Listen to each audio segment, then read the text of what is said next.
You're listening to the Stay Sore podcast, where we talk about physical, financial, and emotional strength. Why stay sore? Because nothing good comes easy. Here's your host, Bo Skitsko. All right, guys, welcome back to the Stay Sore podcast. I'm your host, Bo Skitsko, and today I have the pleasure of having two full-time successful trainers with me, Dayan and Emily. They're successful trainers, and the reason I have them here today is because we're talking about the behind the scenes of personal training. What I mean is, this is not just an episode for trainers. This is more so for people that are looking for personal trainers or that already have a personal trainer. And we just want to show you how the everyday life of a personal trainer looks like, the things that we have to deal with, and just comparing our lives, our work, and what we actually do. It's not always just counting 10 reps and then going to the next exercise. So guys, super excited to have you here. Thank you for showing up. Thanks for having us. Yeah, my pleasure. So let's start with a conversation starter. Let's make it interesting. What do you guys think about trainers that are, let's just say, overweight, out of shape? Dan, what do you think? So that's an interesting topic. I gotta say, when you're a trainer, you want to look the part. When someone comes to you, you want to be able to reflect the way they want to look, almost. Myself, I've had 3 trainers in the past, and they've been professional bodybuilders. Not that I'm saying every trainer needs to be, but that's what I want to go for, so that's why I hired them. If I go to someone and they don't portray the way they look, I'm not saying that they're not a good trainer, but at first glance, it's kind of hard to buy into that type of billboard. You're your own billboard, and you want to practice what you preach. Now, if you're a trainer who has been a trainer for 20, 25 years, and you might not be as conditioned as you used to be, but you have the rep, people know what you come from.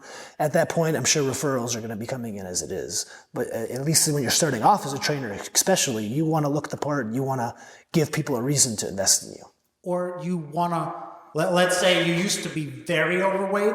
Oh, yeah. And you came to just looking, or not just even looking, feeling a little bit of weight loss, a health transformation, right? Yes. And you can go from that story. I actually know how it feels as a trainer to be either unconditioned, unhealthy, overweight. So that's a good starting point. But there has to be something, either looking good or having a transformation yourself and knowing what people are going through, right? Exactly, yes. Because I agree with you. Your body is your business card. Like, you don't want to go to a dentist who smiles and you're like, whoa, dude, you have cavities on your teeth, right? Or let's say you build porch. I don't know. You're in the roofing business, and there you portray your work, and there's shingles missing, right? Mm-hmm. So you want to kind of have that, like you said, the billboard, right? So exactly. Working out and being in shape is part of your job. So it should be part of your lifestyle. Exactly. If it's not your lifestyle, you have a hard time portraying or preaching that lifestyle. So you have to walk the talk. So working out, eating is our full-time job. Agreed? It is. Agreed. 100%. All right. So personal training, the career, the job itself, it's not only like start a client, finish a client. There's much more behind the scenes work, right? So let's talk about the personal training schedule as a personal trainer. The schedule, how hectic is it? Because in my experience, I'll say really quick my experience, and then you guys can follow up on that. Personal trainers usually work crazy hours because you train clients before their work, or after. So it's early morning or crazy late hours. Yeah. What's your experience, Emily? So I'm a morning person, and I didn't used to be that way. Like in high school, I struggled to get up for school, but I've grown to be a morning person because of personal training. Like you said, you train people before they work. It's not like when normal people, not like us, are thinking about like what time their day starts, when they're setting their alarms for the day. Like we always have to think an hour and a half before that, or more sometimes. Like for me, my earliest class that I ever coached was 4:45 a.m. it started. I had to be at work at 4:15, which means I got up at 3:15, which is straight up the middle of the night. Like, that's crazy, but it's what you do in this profession. And then on the other scale of that, like, we were talking a little bit before we started, and like, you're training till 11 p.m. or later. And that's kind of what it is like to be a personal trainer. It's not very rarely do you have a trainer that works 9 to 5, Yes, it's almost impossible. I actually have never, I've been in this industry for over a decade. I've never seen a trainer doing a 9 to 5. That doesn't work. No, and very rarely is it like back to back to back sessions or clients, Yes, so like talking about that, if you have 8 clients, that means you have probably 10 hours, 12 hours of work. Tell me if this applies to you. At least 3 or 4 text messages a day. Hey, sorry to cancel last minute. My kid is sick. Oh, dude. You also need to think about yourself. Like, you need to make time for you. Your workout is important, not just because we want you to get a pump or something. Like, it's a mental detox from the stress of your life for a lot of people. True. So you need to prioritize. Like, if it means getting up before your child wakes up, sometimes it sucks, but it'll be worth it when you finish it, So, Dan, your schedule is towards the late night, from what I understand. You and me, we have early morning sessions. I'm here in my gym about 5:30 a.m. most days. And there's a lot of people that are very dedicated, and they actually work out before their family wakes up, before the kids wake up, before the husband wakes up, sometimes before the wife wakes up. And so it like you said, like in the airplane, they always say, put the mask on you first, and then on the child or somebody else who needs help, right? Yeah. Because if you are in a mental and physical place where you have abundance, you can give others. So sometimes you have to prioritize that. Yeah. Right? And I think that's important to talk about, though, because I've had a lot of women who are moms who basically just come to me and say they feel guilty or selfish for making that time for themselves. And it can feel that way very easily, especially like this time of year, it's coming up to holiday season, and you just want to give and you're thinking about everybody in your life, you forget about you. You can't give to people in your life if you don't take care of yourself first. So if you are empty, there's nothing to give, right? That's true. yeah. All right, so we touched upon some emotional and mindset things. Let's talk about that. How emotionally draining is this job, personal training? It gets pretty draining. I mean, you have to be at 100% every time a client walks through the door. If you're down or you had a bad breakup with someone, you didn't eat your meals, whatever you might be feeling, you don't want to portray that energy to your client, because whatever you're feeling, they're going to feel. And at the end of the day, 9 times out of 10, your clients feel that way, and you need to bring them back up, and you need to keep them motivated to keep going. So drive is a lot better than motivation, but it's still up to us to give them that motivation to keep driving. So client comes in, no matter what's going on in your life, they come in. A lot of times our clients know how to work out. They need that amplified energy, somebody to, excuse my language, but to kick their rear and like just get them going. Oh yeah. Right? So they're here for the upbeat, for the energy, for the motivation, right? So no matter what's going on in your personal life as a trainer, you flip the switch and everything is perfect. You're here to serve the client to the best energy and emotion you can possibly do, right? So a lot of times our clients think we are perfect, right? Did you ever come across those things? Oh, you're a trainer, you work out, this is easy for you. Eating is easy for you. Working out is easy for you. You love this stuff. You're always good. It's my job to make it feel and look that way, but I'm broken inside too. I have my own problems. I personally, like Bo, I have 3 kids, a wife. I have a business to run. I have so many issues. I have been up since, like you said, sometimes 3, 4 a.m., but I have to be here and be 100% and make it look easy. Do you guys feel ever like drained from that? 100%. Oh yeah, and I mean, I enjoy ice cream just as much as you guys do. Right? I love pizza. It's my weakness. It's just like interesting that you guys bring it up though, because growing up, going through school, I always would consider myself like an extrovert. Like I'm very social. I just like to be around people. I'm high energy. But it's like interesting how I've kind of changed as I grow older, especially in this job over the last 5 or so years. It's like throughout the day, my goal is to leave every person that I'm interacting with, whether it be personal or class or whatever it is, I want them to leave in a better state than how they arrived.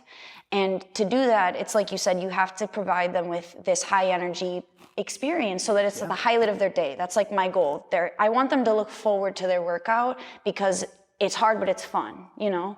And to give them that energy, it is exhausting, especially spread out throughout your whole day. So I find that now I'm pouring out so much of myself into my sessions with my clients that when I get home, I'm almost like more withdrawn and quiet because it's like I give, and now I just need to like sit and recharge. Yeah, And it's different. Almost every day when I have a full schedule, and a full schedule to a trainer is different than a 9 to 5, right? Because 9 to 5, you start at 9, you get paid till 5, and then you leave. To a trainer, you work a little bit, somebody canceled, rescheduled, you have like random time that you don't get paid for, you walk around. But anyways, after a whole day, you sit down and like, I just need 30 seconds of quiet. Just silence. Silence and just find myself again, because every client, you have to change gears and adjust to that client. Some people need a kick in their butt. Some people need empathy. You just have to like support them, be understanding. Some people need a drill sergeant to stand over them and like yell at them. Mm-hmm. Some people need just education, like common sense. It's a very robotic explanation. They're into that. That's okay. Yeah. But you have to change gears. I bet at least once a day, each of you has a client who is here just to talk and have a therapy session. Oh, for sure. Right? Like probably like 30-40% of my work is therapy. Therapy, yes. And there's nothing wrong about that. You're still more affordable than the therapist. It's true. Right? We understand. But while we talk about these things, let's do a few curls. Yeah, right? yeah. The biggest thing to me is like, right now I'm in a show prep, so I try to reserve myself to be ready for that. Because like you said, we don't have as much time as people think to work out, diet, do the cardio. We have to find that time in the schedule.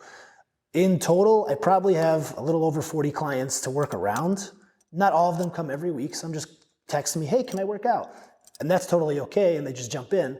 But I can't take on any new clients. I can't take a new person with new energy that I don't know what to expect while I'm trying to prepare for something. So I can take on the people I know, but a whole new entity of energy, it's a different resource. A lot of logistics, a lot of moving parts, and the scheduling, and like somebody wants. There's always another concept with personal training is there's prime time. Yeah. Like 2 or 3 hours where you make the most. Let's just say it how it is: the most money. Because we only make money when we actually train people. The rest, marketing yourself, selling your services, finding new clients. It's not just giving to you. It's not like you have a salary job. You have to create opportunities for yourself. And there's only 2 or 3 hours in a day where you can actually bank, like pay for your life, right? And the rest, you're just trying to scramble. Everyone wants to work out right before work or right after. And the rest, you just kind of have to figure out. You're floating around, which is the rough reality of personal training. Would you agree with that? Yeah. Let's switch topics a little bit. How do you guys have to deal with misconceptions where client comes in with a certain belief system, like I need to do all these crunches and cardio to lose weight or have a flat stomach, and then you have to go through the painful process of educating them, or even, unfortunately, going to use this word, breaking them, breaking their belief systems, because they're so conditioned to believe something, and like, I need to do cardio, and you make them lift weights, and I don't want to be a bodybuilder, I want to just look good and feel lean. I experience that a lot with girls. I think it's just something that, maybe you see a picture of a girl online and they're very lean. They have what you are like, oh, I want to look like that. That's my motivation, And I feel like so many girls think that they just, not even girls, I shouldn't say that, but people. I feel like I run into it more with girls than not. But I would agree with you. You can say it. Yeah. They just think like cardio and like, I won't lift anything more than 15 pounds, which kills me as a weightlifter, because like, you're not going to turn into a dude if you lift a 30-pound dumbbell up. Like, you are so much stronger than you realize, and building that muscle is actually going to help burn fat and give you the lean and toned look that you're going for. So when you say breaking people, I hate telling people they're wrong. I don't want to come at them and be like, that's not what you want to do. Actually, I'm going to have you do this the whole time. You do have to take the time to educate them why it is what they actually need. But it's not always easy, because they don't always take it well, I agree with you. Yeah, they do not. No. Well, I'm going to say the same thing, and I'm going to actually support your statement, because most of my clients, I would say probably 70-80% of my clientele here at BowFit and this fitness studio are women 35 to 55 years old, sometimes to 60. I have older clients, but I'm just saying the general population in this gym here. And yes, unfortunately, it's a big part of my job to finesse my way around and change their mind and belief system towards like cardio is good, but there's faster, more effective ways to give you your results, and it's not what you're kind of taught by like those 6-packs in 21 days programs. Yes. I hope there's no such program, and I hope they're not going to sue me. But you know what I mean, right? Totally, yeah. Speaking of cardio, a big example I give a lot of people, and I have clients, one in specific that stands out to me. She was doing an hour of cardio a day, and she lifted 5-6 days a week. And she was heavier, maybe like in the 170s range. And I told her, we're not going to do any cardio, none, for a month and a half. And she was scared. She said, I'm going to gain all this weight. I'm like, no, just trust me. And she did no cardio. And then I upped her calories by like 600, from 1,300 to 1,900. And she gained like 5-6 pounds, freaked out. It's going to happen while your metabolism adjusts. Then her body got used to more calories. Then we slowly added a little bit of cardio, did more weightlifting. She built more muscle. Averagely, per pound of muscle, you burn about 30 to 50 calories more a day, just living, the more muscle you have. Then we put the cardio back in. She dropped all the way down to like 140. Just working smarter. And that's being a trainer. That's part of our job. So you come to us for professional advice, opinion, right? For a professionally designed program, and then teach us how to do it. Like I would say 9 out of 10 times girls want to do abs for a flat stomach. Unfortunately, it's going to make the muscles underneath the fat stronger, but it's not going to change how your stomach looks. Right. Right? It's nutrition. It's actually lifting, because the more muscle you have, the more calories you burn, even just watching TV and existing. And 5 pounds of muscles, to build 5 pounds of muscle, some people could take over a year of hard lifting. And 5 pounds of muscle over the whole body spread out, you're not even going to see it, but it makes the most impact on your overall existence. Exactly. You have more energy, metabolism is through the roof, you feel stronger, more confident, your body functions properly. Besides all A really common thing I always tell people too is and it's a huge for them to understand, and this is common, everyone thinks it, cardio is the most efficient way in a 60-minute period to burn calories. But the more cardio you do, the more efficient you get at burning those calories, and you're not going to burn them as much. I tell people, especially if they come to a trainer, a lot of people, they're 200 pounds, they do cardio, they take out the food they know they probably shouldn't eat, like a cupcake, a cookie. They drop 30, 40 pounds, they get down to 165. They plateau, and they come to us, and they're like, hey, I've lost some weight, I'm plateauing, can you help me? Yeah. And then when we tell them these things, they're like, well, cardio's worked for me. I've lost 35, 40 pounds. They're already set that this works for them. And I tell them, well, you know what? If you don't eat for 5 days and do 2 hours of cardio in the morning and night for 5 days straight, you'll lose the most weight you ever have in your life. It's not healthy. It's not right. You shouldn't do it that way. I'm not telling anyone they should do that, but it would work. It's almost the same example, just in an extreme way. I agree with you. There's short-term results and long-term results. There's a healthy approach, a less healthy approach.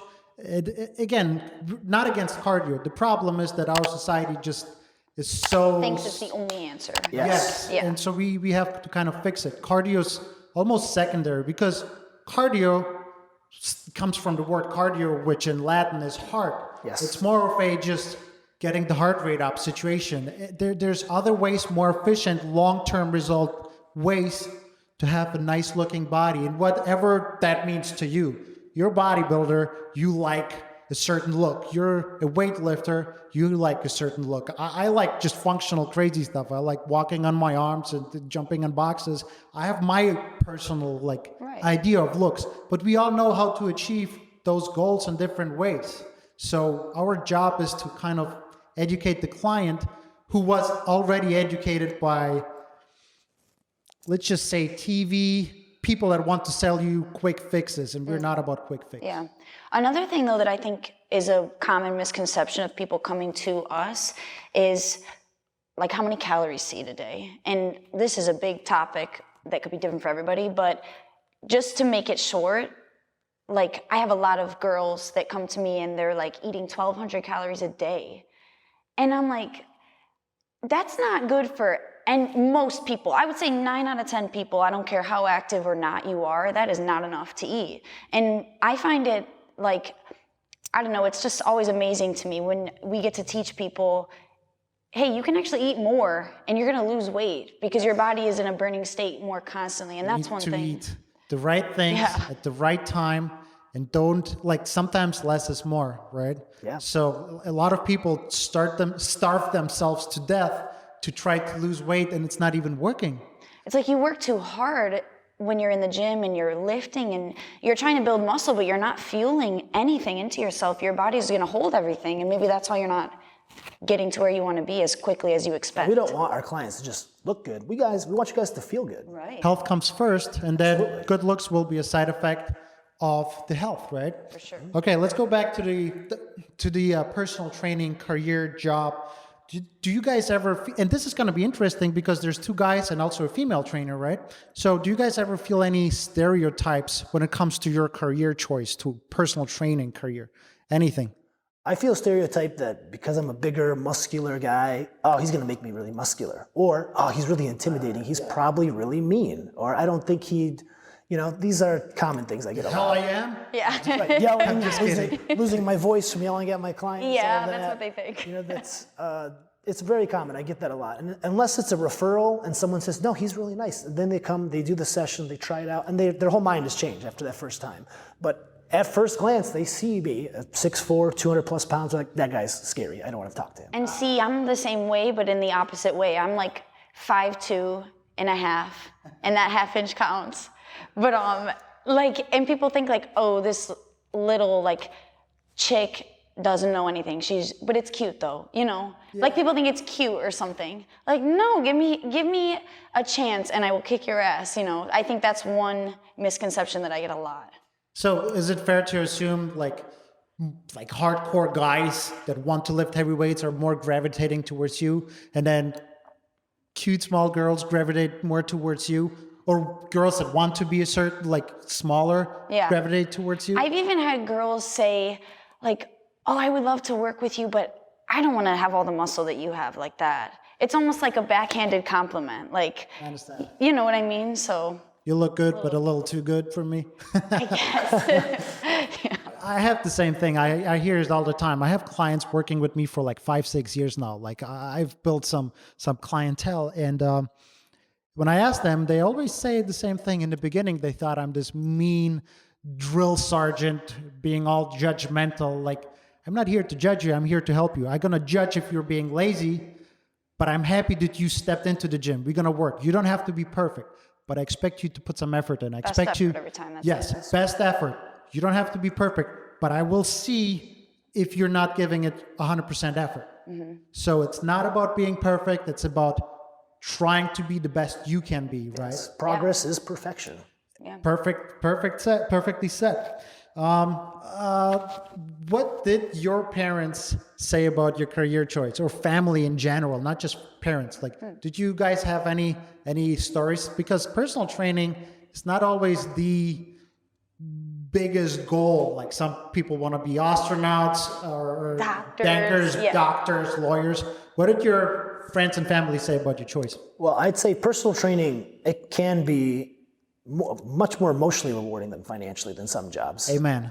But at first, it's not the most financially plausible option for a lot of people. And some people even start part-time until they can get rolling full-time. And that's what I did too. I was a mortgage banker and I did personal training on the side. And then I rolled off and became a full-time trainer. Personally, my parents, she saw how unhappy I was as a mortgage banker. She your mom? My mother, yes. And not that mortgage banking is a bad job, but it is very stressful. And for some people, they can take that. For me, I couldn't sit at a desk all day, and she knows that. She knows I'm very active. And when I made the switch to be a personal trainer full time, she saw how much my lifestyle changed, my weight, my just everyday energy, and she was proud of me to do what I love. That's awesome. That's good. That's good. It's a fun anything with you? I think that at the beginning, even I didn't realize that it would be something that I would do for extended amounts of time. It's not like I went into it thinking this is temporary, but I don't think I realized that I was passionate about it. At the time, it was just something that I really loved to do and thought I could help people with. But, I've had other jobs, small jobs for a short amount of times here and there. And fitness, the industry of fitness is something that I just keep coming back to. And I think over the years, my mom has seen that. She's participated in my classes and things. So I think that she has bought into it over time and is very supportive of it. My dad is supportive of me, but he still on a regular basis sends me like different job notifications and options of like other things. So I don't think he's totally accepted it yet as a job, but I don't think he really knows what I do. You know what I mean? Yeah, I understand. Well, I'm an immigrant.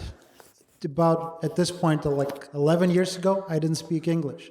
So I'm coming from a different background, and like I'm coming from a country that at this point things may have changed, but the way my family, my parents were raised and then raised me, personal training is not as, let's just say, serious career choice, right? So my parents, and I would say especially my dad, not that he's not supportive, but like I think in his mind it's still like, okay, you played around enough. How about it's time to get a real job now? Yeah. Like, hey, Dad, I actually went from being a trainer to in a big box gym where we actually used to briefly work together. I became the master trainer, the main guy, right? And I called my dad, hey, like I'm the master trainer. I'm like above, like, yeah, good, but like it's good that you played around. Let's get a real. Okay. Yeah, like why you're just always at the gym. That's what he thinks about me anyway. So you work out all the time and then people pay you to count to 10? Yeah, 10 reps? like if only it was that easy, Dad. Yeah, there's more to it. So now I run my own business and I'm trying to hire trainers and build a career out of that. And there's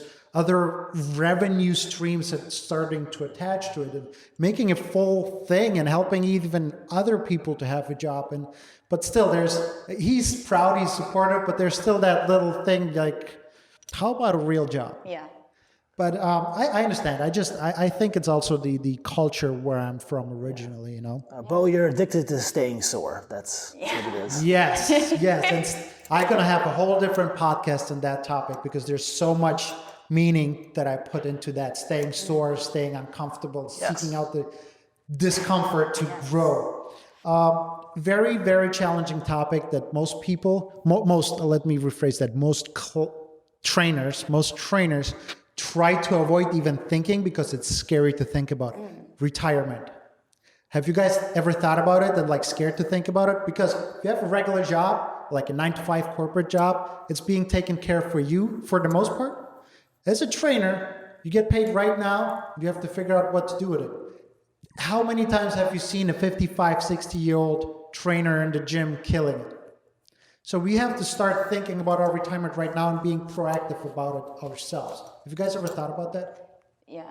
Honestly, I'm still pretty young and I love what I do and I'm trying to establish bodybuilding, so I haven't thought about it until COVID hit. And when they shut us down and we couldn't train and I didn't have a source of revenue, I was like, whoa, what am I gonna do? And that was a tough time for sure. And it made me think about a lot. I almost even went back to being a banker.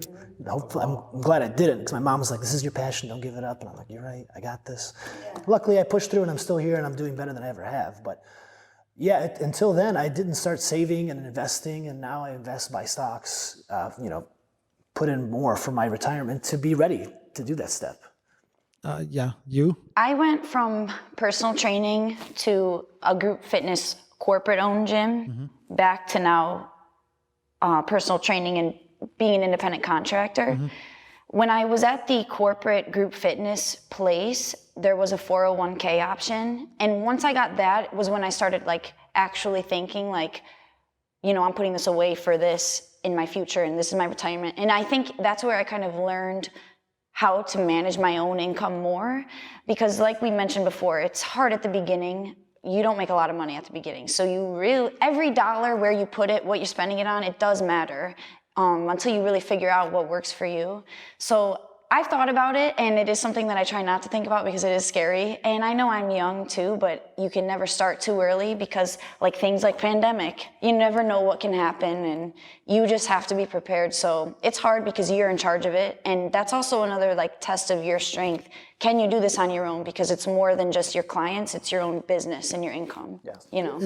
I would say it's all fun and games when you're a part-time trainer. You have a regular job and then you just have like 2 clients in the evening after work. It's empowering. You get to kick some butt and you feel good about it. You help somebody and then you still have your regular income. Once you make personal training or just training in general, it doesn't have to be personal.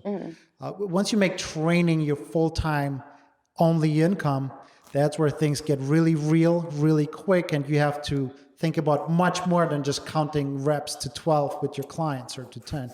That's where you have to finesse a lot of small moving parts in your life to make it work. And for me personally, like I said, I have a family, 3 kids, a wife, a business, and things are sometimes scary and they make you sleepless. And you're the sole income source for your house, right? Exactly. Yeah. My wife's dealing with the kids. I'm very blessed. I have a perfect situation where I can focus on the business and making the income for my family, and my wife takes care of the household and stuff. So I'm very blessed, but it's scary because it's on my shoulders, and I have to figure out what are we going to do when we're past 50, past 60, hopefully past 70, right? So it's challenging, and a lot of people think, from what I understand, like whatever you make throughout your session, whatever you charge as a trainer, $30, $40, $50, $60 a session, it's not like we make that 8 hours every day. We have to spend money, time, effort, energy to promote ourselves, to sell our service, to look out for new clients. In the beginning, nobody knows you, nobody trusts you. You can end up having only 3 clients for the first year or so. You have to build that thing. And even then, there's cancellations, reschedules all day, every day. Facility fees, we got to pay. Okay. So sometimes somebody, let's just real talk. I don't want to be mean, but this is the reality of the job. Sometimes you have to decide, do I charge that person for not showing up? Yeah. Do I not charge? Am I going to do the right thing for them? For me, is it even the right thing? Because sometimes you teach your clients to not show up. If you charge them, they learn, okay, I can't just do that. Accountability. I just ran into that because I have like a small group class schedule going at the gym that I'm working out of. And like for the last probably 3 or 4 weeks, I've had 90% of the class sign up, cancel overnight. And I spent time writing the class a week before. I plan according to who is booked to show up so that I can make sure everyone's social distance properly, like has their own equipment, blah, blah, blah. So when I wake up in the morning and I see A, B, and C canceled and I only have one person showing up, a couple weeks went by and I didn't make them pay, but I actually just had to implement like a cancellation policy, and it sucked doing it. But at the same time, sometimes people need that, like, oh shit, I don't want to go, but I'm going to have to pay $10 or something, so I'm going to show up. It's a double-edged sword. And both edges are kind of good if you think about it. What I mean is, for the client, it's extra motivation to come in and make their life better. Of course. Period. Yes. For us, I hope the clients understand that when you go to work, you want to get paid for your job. Us as trainers, if you don't show up, we just went to work for free. And it happens, unfortunately, all the time. And there's certain things that we don't want to do, but we're forced to do. Like, I don't want you to pay me $10 for you to not work out. I want you to come and get a workout and know that it was worth that $10. Like, we are doing this job 100%. not because there's financial incentive and benefits. This job, when it comes to finances, I'm just going to say it out loud, kind of sucks. Yeah. We're doing this because we're passionate about it, about changing lives for a living. But there is a fine line. And when we do things, either in training or financially, it's not to just be a jerk. It's to be for your benefit and ours as well, right? True, very true. It's just respect. It's respecting each other, helping each other. Of course, there's things happening all the time. Yeah, things happen all the time. Understanding, but there's a fine line where 5 weeks in a row, things happening. And me, I'm like really relaxed. I tell people, all you need is a 6-hour notice. If you can tell me 6 hours in advance, you can't make it, I'm not going to charge them. I understand. That gives me enough time to usually move a session around, try to reorganize my schedule, and it's okay. Some people, I'll get a text an hour before, I'm not going to make it, I'm stuck doing this. It's 3 o'clock, they come at 4. And they've never done it. And they're like, I'm still going to pay you, it's no worries, still charge me.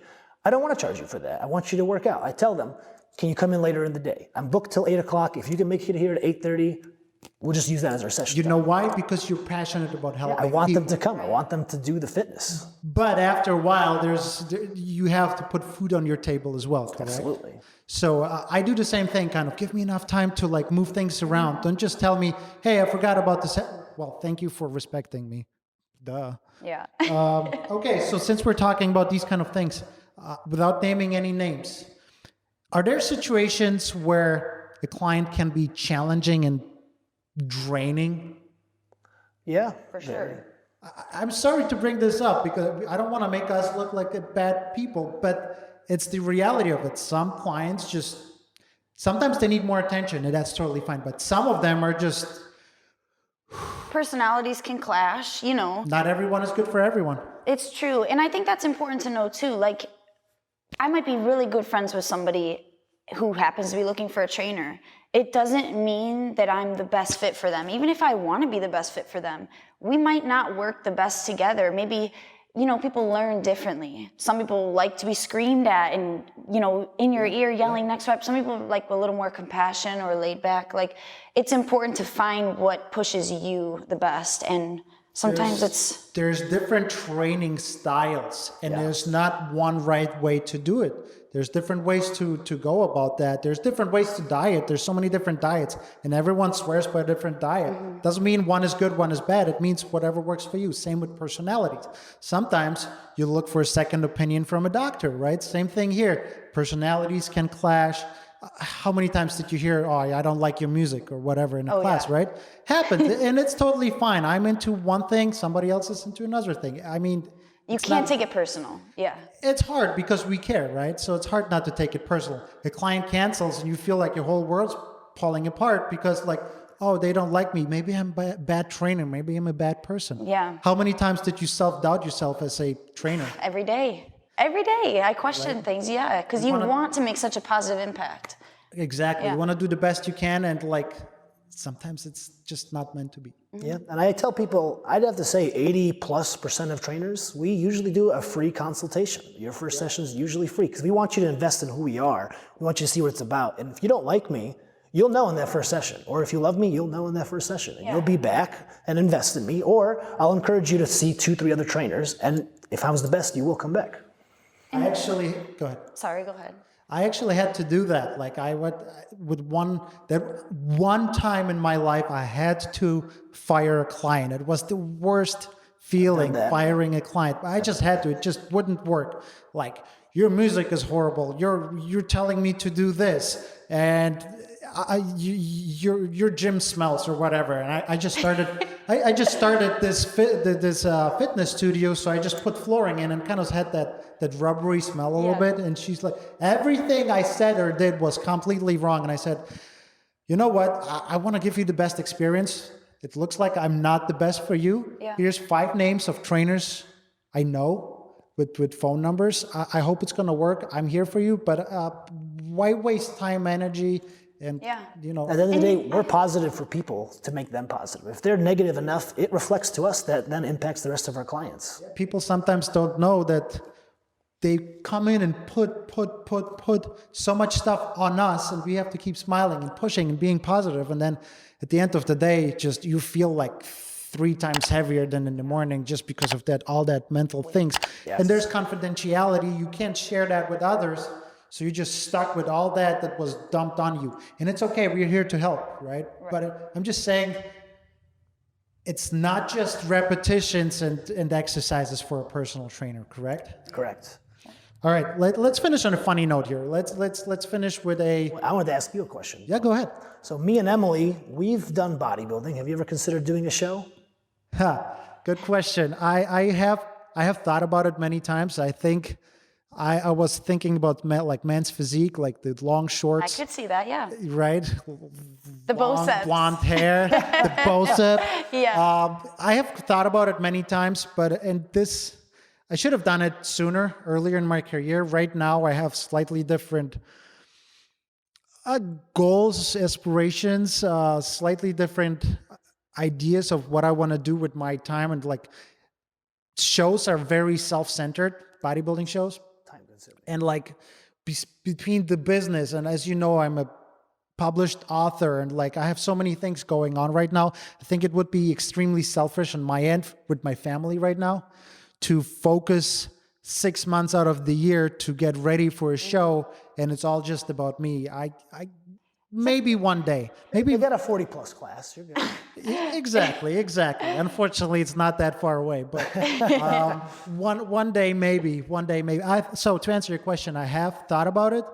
I'm not sure I'm going to do it right now, but maybe, like you said, 40+ when things are more calm, kids are established and stuff, maybe then. Yeah. But yeah, I have dieted down for photo shoots, but I've never done a show.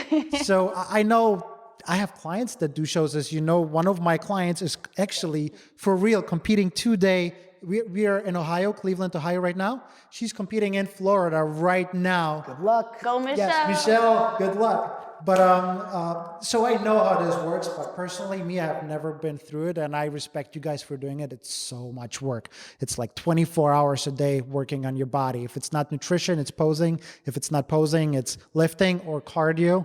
And then, so there's a lot to it. Thank you for the question. Do you think I would do well? I do. Oh, for sure. All right. You know what you're doing. You got the stage walk. Like, that's all. It's all presentation and how you carry yourself on stage. I got those. Yeah. I got presentation. I got some biceps. Okay, so let's finish on a positive note. Funny stories. Do you have any funny stories with your clients? I'm sure there's a lot. Don't mention any names unless you really want to, but any funny stories with your clients? So I've learned so much from a lot of my clients, for sure. And you know, a big thing, one of the best things about a trainer is most of the people we train, they're more successful individuals because training's not cheap. We can all see the value in it. I agree with you. But it's investing in yourself. And these people who can afford training, they then come in and we take ideas from them as well. All the time. We learn a lot. And one of my clients that I've learned a lot from, that I got to teach too, her biggest problem was using the bathroom. And she didn't get to go to the bathroom a lot. She'd always be constipated, bloated, whatever it is. And that's a lot of things that we as trainers, we have to talk to our clients about because it's how their body's working, whether it's a female client whose period is late or if they're not having bathroom problems, etc. So they tell us everything, even if it's uncomfortable. And we build that personal relationship with a lot of these people in two ways. Yeah, people don't even know what we get to talk about on a daily basis. Oh, man. It gets really, really personal. Very intimate. It's personal training. Yeah. It's very personal training. It's like doctor-patient confidentiality stuff. Of course. But luckily, in the nutrition aspects of everything, there are greens, fiber and stuff. And, we've worked around foods and stuff. And finally, she's able to use the bathroom a lot more regularly. And she texts me all the time, hey, I'm using the bathroom, it's working. There you go. Twice a day sometimes. And I'm like, oh man, all right. More regular. Get going. And it's these things that we get a lot. It's just so funny to me that it's an uncomfortable subject to some people, but to us trainers, it's just another day. It's, yes, it becomes such an everyday situation, talking about periods, talking about, it's just going to be funny, talking about poop, talking about pee, talking about all these crazy, very intimate things that people are even afraid to talk to a doctor about, but we talk about this. We go through it all together. The highs, the lows, the pain, everything. If you're looking for a trainer and are worried to mention certain things, just don't. Make sure you find a trainer that you're comfortable with. At the beginning, you might not realize you'd be that comfortable one day. Like, you build relationships over time, but like, you need to be able to enjoy your time while you're working hard and being pushed. So, so personality first, knowledge first two. But yeah, just find a person that works for you. Find a person that works for you. I hope this gives you a little bit of an inside look in a personal trainer's life. There's much more than just picking an exercise and counting the reps. So much more. There's all day, every day, texting your clients. There's probably, like, would you say 20, 30, 40 texts every day, emails, like, should I eat this? Easily. Is this okay? Yes. Look what I did. Oh, I just pooped. My period is back on track. Yeah. Right? So all of it. 8 clients or 8 sessions throughout the day becomes really quick a 10 to 12 hour a day job. Yeah. So there's much more to it. And guys, I'm proud of you for changing lives. I've seen you guys work with your clients individually. We all three of us come from different gyms. So it's not like we come from different backgrounds, different gyms. We change lives in a different setting with a different approach, but it all works. There's not just one approach. There's different approaches. Find what you like, what works for you. And I'm proud of you for changing lives for a living, picking this career, making this career great, and making personal training look like it's a career, not a job. Career, not a hobby. Yeah. And lifestyles. And sticking with it especially after the beginning when it's really hard to get going. Yes, You know? I always say that if you're a full-time, keyword full-time personal trainer for over 4 years, you must be great. There's no other way around it. You must Make it, yeah. And mentally tough. You know, I just think that people don't always realize how hard it is to get started and get yourself established. And along the way, a lot of things can change, but I think that like pushing through and really seeing like, are you still passionate enough about it to keep going? Yeah. Thank you guys for your time. I'll link those Instagrams and everything in the description. Guys, keep working out, stay healthy, find a good trainer if you need advice or just somebody to push you. Even trainers have trainers. Stay sore. Stay sore.